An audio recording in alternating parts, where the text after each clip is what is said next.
Hello boys and girls, today I'm going to show you how you can incorporate masked links in your embeds.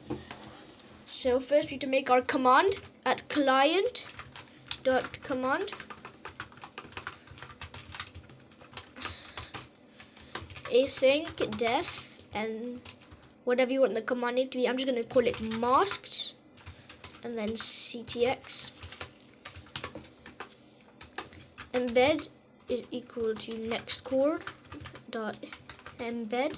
So over here we're just making our embed, and then we can do it for two things: the title and the description, and also fields.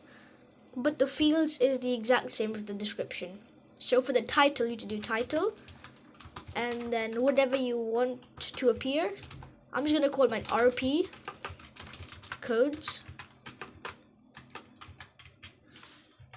And then the URL, this is going to be the URL that the RP codes hyperlink takes you to.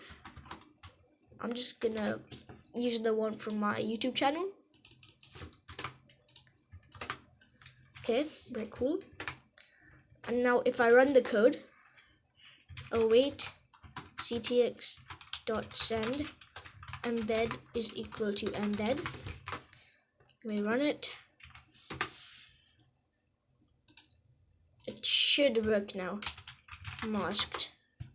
And it takes me to my YouTube channel. Very cool. And we can also do this for a description. So I have to write the description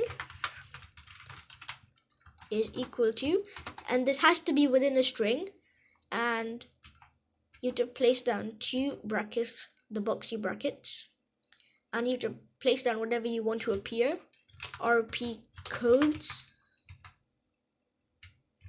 and then the link has to appear within these curvy brackets.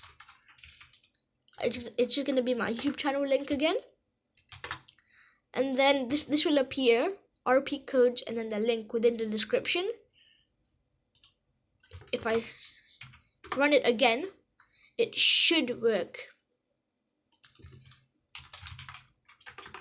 Masked. And then this is the description. This is the one with the title, and this is the one with the description. And now if I click on it, it once again takes me to the RP Code YouTube channel. It was a really short video today, guys. I hope you enjoyed it. Make sure to like, subscribe, and leave a comment down below. And I'll see you in the next one.